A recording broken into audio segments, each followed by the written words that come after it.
Hello, welcome back. I'm Jay Nova. I'm here with my guest, King. Hello. How are you doing? I'm alright. Good. Tonight, in this video, we're going to be talking about Beast Wars Season 3, the last season for Beast Wars. This picks up right after the end of 2, where our heroes are in a certain predicament that will no undoubtedly tear apart the universe. Would you like to elaborate more, King? Yeah, at the end of Season 2, we have a issue where they find the Ark, which is where all the G1 Transformers are held. Yep. And, as we talked in Season 2 in Code of Hero, Dinobot stopped Megatron from killing the human race to win the war. He goes one step further and just tries to destroy Optimus Prime. Yeah. And when he does that, I guess you could say, space-time continuum gets completely disrupted. Yes. And it's not until here where we start to fix things where, in order to save everyone, save the G1 time stream, save the Beast Wars time stream, they have to remove the spark from Optimus Prime and put it into Optimus Primal. Yes. Which creates the pink Yeah. Prime, Optimal Optimus. Yes, Primal Prime sounds better. I believe Eric said there is Primal Prime. He's just basically a recolor, which they tried to close in the comic books, but didn't really work that well. I haven't read it, but when you try to snag in recolors as characters as their own, as you hoped. Yeah. Yeah. And I guess Primal Prime could be considered the first Transmetal 2. And we get a total of 5 Transmetal 2s. Yeah. In Season 3. Yes, we do. The Transmetal 2 is to step beyond even more mutation of the Transmetal variety, and it's for toys, to sell toys, ultimately, but... To sell toys, and in the case of Cheetor, it's kind of a thing of showing him growing up. Character development, yes. Yes. Robot puberty, as it is. Yeah, Rat Trap. Yeah. Yeah, and I gotta say it right out flat. Season 3 is my least favorite. It's a mixed bag for me in terms of what's my favorite and what's my least favorite. Season 2 is definitely my favorite of the 3, and Season 1 and Season 3 have ups and downs. Season 1 has length, but it doesn't have as straight of a story. And I kind of like the straighter part where we start seeing certain characters get shafted for other ones. Yes. Where in Season 1 and 2 we had more of a balance. Well, season 1 for me, I know it didn't have like a stable story. It was basically day-to-day kind of surviving on the planet and stopping plots of Megatron. I like that, and that gave tons of depth for the characters. Season 2, I really do like that it's a linear and it gives it a story to arc on. Season 3, it does arc on a story, but it's just what happens in that story I don't really care for. Yeah, the very end, it feels sped up. I think if they put a little bit more time into the ending, it would have been because what ends up happening is at the beginning of everything we have Optimus Prime put into Optimus Primal to create Optimus Prime. Which is my favorite. I know that it's very extravagant, really cool having like a quad former, if you call him, who has 4 different forms. I don't care for the green eyes and the synthesized voice for Optimus. This is probably the shallowest as Optimus has ever been in the series, is Optimal Optimus. He just feels like he's going through the motions and he's not really there. It just feels a really just watered down version of Optimus I know from Season 1. And even in 2, the decline starts there, I find. Well, in Season 2, if anything, as I've said before, Dinobot is my favorite, and Season 2 really is all about Dinobot. It really is, yes. Even after he dies, a lot of things are still set in motion because of the choice that he made. Had he not done what he did, Megatron wouldn't have had to go after the Ark like he did. Yeah. So everything really does surround Dinobot. It's definitely he's the central point of that season where his actions really do affect everyone else in there. That it's both the discs. It's yeah. And in Season 3, I've noticed there are some things that they choose to do that I think makes it not as good. For instance, while I do like the ending where Dinobot saves Beast Wars. Yes, I really that redemption and his. I really did like that. I liked it, but what annoyed me was they didn't explain it because they actually left an episode out because it was deemed too dark. Really, I did not know that. Yes, I don't remember what the episode actually called. I think it's something Mirror, Dark Mirror, something like that. Mm-hmm. And it's after the Transmetal 2 Dinobot clone is made, and Rat Trap, he wants to get the old Dinobot back. He wants to bring him back into the Maximals, and so they try to implant like memories or spark or something like that into him. Yeah, memories. Yeah. And it doesn't really work out.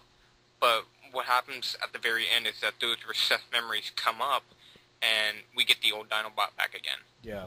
So while it's very cool that it happens, it's not explained because they left that episode out. Well, I think there's an assumption, and when Rampage dies or lets himself be killed, I thought I kind of like that. This Season 3 is probably another thing I really liked about it, that they really make Rampage sympathetic. In Season 2 they did with Transmutate, which is really jarring right after Dinobot's death. I didn't really care for the transmute. It was one that was very preachy, like don't judge the different or something like that. And but it wasn't that bad. But I really do like Rampage's character. He's that sympathetic psychopath, like say Sabretooth or Jason Voorhees, that I enjoy watching. With him and when he let himself die with that spark, with that Energon crystal, I thought that was neat. I thought the release from that would I thought his release, because he had the bigger spark, would let the smaller spark, the remnants of Dinobot's DNA, take over for him. That's what I thought, because when he died, he became more independent. Yeah. Well, speaking of Rampage, Depth Charge. Yeah. He steals it. He takes up the badass Ranger position in the season. But he's not used enough. I know. And it's because of the length of the season. He feels to me like a watered down Dinobot without all the honor. Yeah. He just really comes off. I don't care if you outrank me. By the book. I don't care if you outrank me. I'm gonna do this my own way. Yeah. He's basically just say that there's policemen and there's military. Optimus is part of the military while he's part of the police. And Depth Charge, yeah. Yeah, one thing about him that I kind of got a feeling was he kind of felt like what you'll see in later shows, and I'm pretty sure they even did this in G1, but I haven't seen G1 in a while, so I don't really remember. Mm-hmm. But Optimus always has kind of that secondary person that, like in the Armada franchise, where they have Jetfire who connects with him, or they have Robots in Disguise where... being the Ultra Magnus type character who is someone who's in near same rank, but they don't see eye to eye on some things. Yeah, that's what the Lancer to Optimus, somebody who's near same rank, but like Leonardo to Raphael, that type of thing.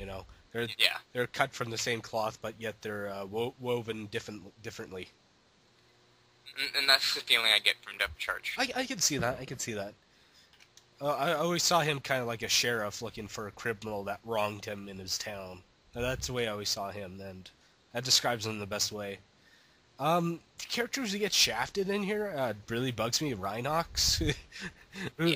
Rhinox definitely. I really do love Rhinox as a character. He goes under that trope. Don't mess with the paint. Don't anger the patient man, and that's what I really liked about him. Yeah, what I've noticed is Season 1 is Rhinox, Season 2 is Dinobot, and Season 3 is Cheetor. Yes, I can. And it depends on how much you like each of those characters, which is where I go back to what I originally said, is that I jump back and forth between 1 and 3 because I like Rhinox and Cheetor about the same. Because with Rhinox, he's always had...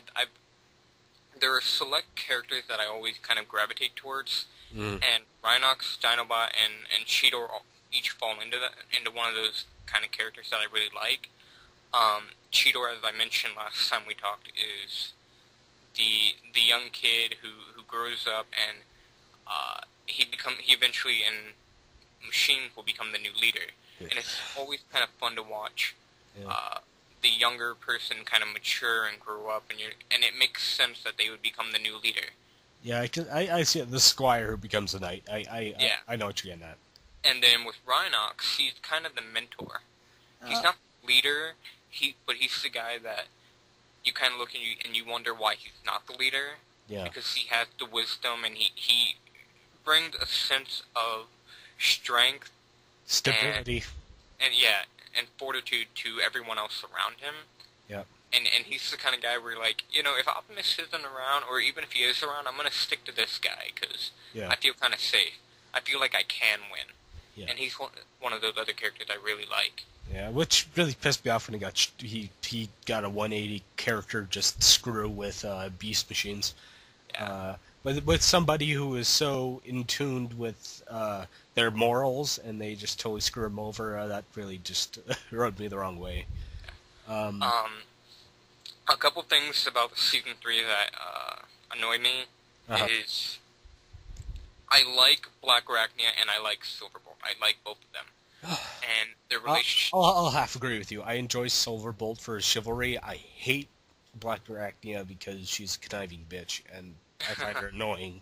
And every time she's on screen, I kind of roll my eyes. Metal tits, roll my eyes. Yeah. I'm a prude at all. It's just, I really just don't care for her character at all. I like her. I like the savvy, kind of quick with the tongue kind of character. She really fits that role. Yes. And she's also the kind of person who she, like Depth Charge in a way, she sticks to her programming. But eventually she realizes that she's so independent with the Predacon, she might as well just fall into her independence completely. Yes. And that's why she becomes the Maximal. Because it's her choice, kind of like Dinobot. It's not as honorable as Dinobot, but it's an arc where she's like, you know what, I'm my own person. I don't need to be defined by a name or a person or anything. I am me. Mm-hmm. And she accepts that. And also, I like the dynamic between her and Tarantulas. Really, that was probably some of my favorite stuff between in Season 1, where Tarantulas is keen on doing his experiments and other side projects, and she was trying to dig her claws into him for information and manipulate him with her, just flirting with him just to get her way, and he was totally oblivious to it. Or, well, not totally oblivious to it, he just shrugged it off. I thought that was some of the best moments. But what kind of annoyed me is that their relationship went from being an interesting dynamic of the nice guy and the bad girl to this kind of really hokey thing. The whole Romeo and Juliet, I mean, not so much that young teenagers fucking and stuff like that, but in the sense of two warring clans coming together. Yes.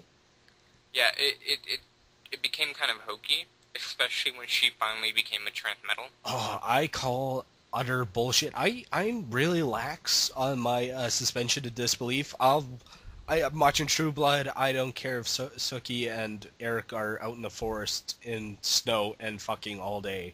Fine, I'm cool with that. But something when a Transmetal warp drive just automatically turns on when she goes offline and becomes a Transmetal, I'm like, bullshit, she was dead. Stuff like that, you know, it was just... Or maybe I just didn't care for her. No, it's probably a little bit both, and, you know, the only thing that kind of annoyed me about that is her coming in to have to save Silverbolt. Mm-hmm. Like, this was Silverbolt's, like, you know, everyone always wonders when the good guy is gonna snap and cross that line, and this was his moment. He just freaking lost it, and he's just, like, gonna... Like, I thought he was gonna have a Dinobot moment where he's just, like, every freaking Predacon about to come out, and he's just gonna tear them all up. I'm a knight, and I can fuck you up. I like the ideal of somebody who's a knight and has morals, and a paladin just snapping and going to the dark side. I enjoy that very much. The Anakin type way. It's something I'm bound to my honor, yet I'm bound to my code. Yet if something I love and treasure is taken away from me, I'm going to kill everything in my path. Yeah, it's kind of like that thing with Dinobot where, you know, Dinobot has had opportunities to kill Optimus and Megatron, and he chose not to take them because of his honor. And here's the same thing with Silverbolt, where he could probably whoop ass, but he chooses not to because he doesn't believe killing and all that kind of stuff has any real purpose. Yeah. He thinks there's a better way to go about things, and to finally have a moment where he just snapped and he's ready to, you know, fuck shit up, kind of like, yes, I want to see what this guy can really do. Because we've seen what Dinobot can really do when he is pushed to the limit. Yes. He can defeat an entire army by himself. And the fact that Silverbolt kind of gets shafted, like, he's not that good of a warrior, really, kind of sucks. We get the Beast Machines where he becomes an emo eagle. Yeah. Speaking of a good fight, though, Cheetor versus Dinobot. Yeah, I would, Cheetor, yeah, that was a good fight. That was probably one of the better choreographed fights since Code of Hero. Other good choreographed fight, I gotta say Black Arachnia, for being a bitch, she does have martial skill. I did enjoy that fight between her in the season finale of Season 1, fighting, Inferno. Yeah, very acrobatically. I enjoyed that fight. Other good fights, I do love it when when Dinobot just flew kick Megatron in a battle where he jumps and he goes 25 feet in a straight line and just kicks him right in the face. Yeah. That's brilliant. That's impossible. Megatron, for a guy who's supposed to be the leader of the Predacons, gets some of the most epic losses in the series. Yes. I mean, he loses to Dinobot in a really sad way. Yeah. And then Tigerhawk comes in. Ah, yes, Tigerhawk. Rips him a new one. Probably the most powerful Transformer in history. Yeah. Who can control weather, and he was created by the Vok, the alien that may possibly have created Earth. Yeah. So I guess he was created by God. The Vok is probably our God who created Earth. You know what? I kind of wish Tigerhawk would have been around a little bit longer, and I kind of wish how often he questioned his own sexuality, considering it's one technically male robot and one technically female robot. Well, it's kind of weird. There's some other ways you can put it. You can put it their sparks are fused, or both segments of their sparks were taken apart, and they're kind of like the son of them. I don't know. So many different ways to look at it. Maybe that's how children are made in the Transformers universe. Well, I don't know. It's always been, we got the protoforms, right? Yeah. And we got them just being straight up built in regular Transformers. So I don't know. Fusion of two sparks making one new spark. That's interesting. Though all other sparks do come from Vector Sigma, or known as the Oracle. Yeah. It's a very convoluted mythos, the Transformers. But it's the cool thing about being science fiction is that in their reality it works. Yeah. Whereas in ours we're like, how does that work in any logical way, shape, or form? Yeah. See, something else about... some of the character designs... The design of Dinobot and Cheetor are phenomenal. Dinobot 2? Yeah, I do like the whole... I bought the toys the minute I saw them. I like...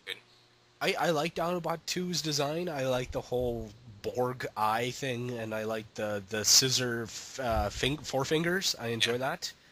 With Cheetor, I thought his design, the toy design itself, is lazy. You pop out Yeah. his head and you swivel his torso and you open it up and stuff, and it sparks in his hip for some reason.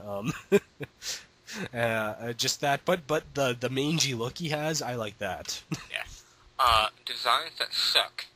Megatron and Black Arachnia. Uh, Megatron, when he absorbs a spark from G1 Megatron, the original, Becomes a he dragon. he becomes a dragon, which falling in lava will turn you a dragon because, you become a fan. Whatever, there's been weirder things. Look at Skylinks. Who, though his design, I don't like the head tail thing. I don't like how his face is gray. I don't like how the dragon head's on his left arm. It's just a really poor. It's like they went to an intern and they're like, "Hey, we need a new design. What have you been drawing lately?" And he had like 15 different dragon designs, and they just mixed and mashed them. though you could have done it cool, but it just seemed like it was a cool idea to make him a dragon. Well, what can we go beyond T-Rex and dragon? And the way is just cool idea. Just they made it bad. Yeah, and then Black Arachnia. I don't know if it's the color or if it's the actual design. I think it's the design. Well, I thought her face was weird looking. She doesn't have a vehicle mode. And the thing with her is that she has all these jutting out parts more so than any other like bug or a spider robot, and she has this weird headdress, and you have these purple and red clashes of color I didn't really care for, and she's only in it for like 2 episodes. I know. Same thing with Megatron, Megatron, yeah, Tigerhawk, yeah. Yeah, And I was kind of pissed he was killed off screen, and he's fighting the Nemesis, which like a totally outdated warship by their standards. Yeah. Yeah. I thought it was just lazy writing to kill him off like that. Yeah, you know what? It really felt like someone came to the studio and they're like, "Hey, you're not gonna be around much longer, so we need to finish this up." I'd be happy if they just like left him on Earth with Waspinator and they didn't bug each other. I would like that. But no, they went and they did Beast Machines after that. And Inferno and Quick Strike are killed off inadvertently by Megatron, which pissed me off because I really love Quick Strike. I love how manic he is and just a redneck. Well, in the end, it was basically every Maximal slowly being killed off one by one with Tigerhawk and stuff, and then it ended up being just Megatron and Dinobot versus Optimus, Cheetor, Rat Trap, Rhinox. It's a great show, but it really does fall in that category of unsatisfying ending. So the ending is unsatisfying, especially when they have. I mean, the very end where they're in their ship finally heading home and they have Megatron strapped to the roof. There's something satisfying about that. Yeah. But everything leading into that. Yeah. It just what leads up to it's unsatisfying, but the end result of Megatron supposedly going to prison, but that's all changed, and I don't know how the fuck they managed that in Beast Machines. From Dinobot betraying Megatron and becoming a Maximal again, pretty much. And there's some fan theories out there he's not actually dead because the indestructible spark. Yeah. Which would be cool, but they didn't do anything with that. So. Yeah, I know. But from his saving everyone again for the second time. That was a really good nod. I enjoyed that. See, here's the thing. If it wasn't for Dinobot, the Maximals would have lost. The Autobots would have lost. Dinobot has saved G1 and Beast Force single-handedly twice. He is the greatest of all Transformers. Suck it, people. True. Forget Primus. Forget our god that was split from the one who fought Unicron. Forget him, man. If Dinobot was alive, he would fish saw both of them. One with the though, tin. though, though, maybe even though the Maximals and Predacons after the Great Upgrade are only like maybe 1/5 of the Transformers' height. Yeah. Maybe Hey, Dinobot's like 10 feet tall, maybe. hey, he can jump 20 feet and kick you in the face. That says something. Uh, another thing. Yeah, after this, after this review goes up, we'll be doing Beast Wars, the video game. Yeah. I've never played that actually. Oh, it's I, horrible. okay. I played some of it and then I stopped because I got far enough into it where I'm like, this isn't fun. I'm done. No, it just they didn't get the original. They didn't get the voice actors all. It has nothing to do with the show. They're fighting some giant worm aliens. It really seems like this. It's like the bio information on back of the card or the box art. It was made into a video game. Yeah. Uh, Really, it's just like they're like, hey, we have this popular TV show. Let's do something with it. Yeah, and the thing they do with Dinobot is hilarious. You got his his spinning sword and his tail Yeah. fan. They combine that into one, and they make that his gun. Yeah. And it fires like this gray beam. It's not even green. Makes me Ugh. want to cry. And it's just like oh yeah, and just they do have the energon radiation gauge. You can't attack in beast mode, so you're left defenseless. And just then after that, I'll be playing the actual good fighting game Beast Force Transmetals. Then on to that, I'll finally get into Beast Machines, where I'll cry myself into a bottle of gin. Yeah, I'd rather watch Beast Machines than watch you play the video games. Oh fuck! I'm not doing an LP. Fuck that noise. Yeah. I'll be like screaming and crying in every other minute.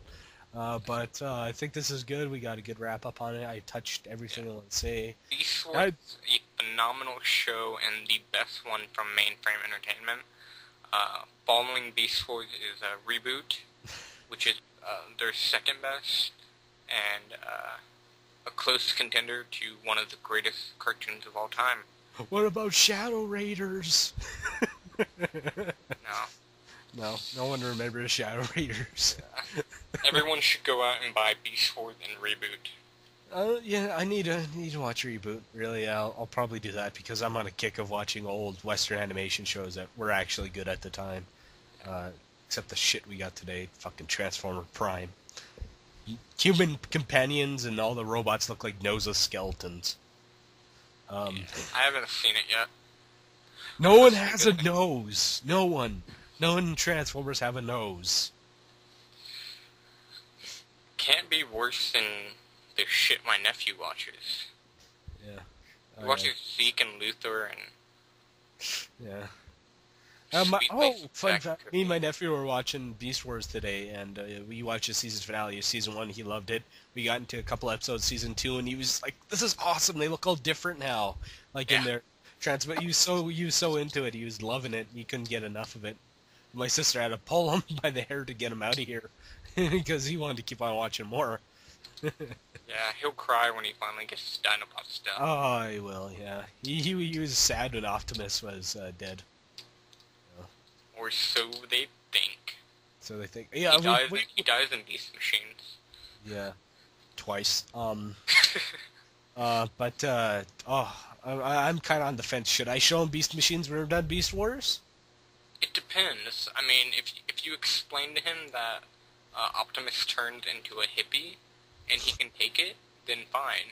Because I think there are some really good things in Beast Machines that I think that the hippie nature of Optimus and the whole like cyber religion thing and pro-environmentalist crap really ruined a lot of the good things that they actually did in there. He'll probably just like it because it's animals and robots, and he's 6 years old. He's 6, so he's stupid. So he'll like that. That might work. He's a stupid little kid. If he likes, I'll say this: if he likes Cheetor, he'll like this show. He likes it. Yeah. That's what saved Beast Machines for me. His favorite's Rat Trap. So he's gonna be bummed out when Rat Trap turns into be a poor man's R2D2 in Beast Machines. Yeah. Well, I think that wraps it up. We're almost at 30 minutes. Thank you, King, for being here. I'd be cruel and unusual punishment that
Hello people, I'm sorry about that, but Pretty May kind of craps on me on 30 minutes at max, so I gotta start a new file every 30 minutes, so whatever.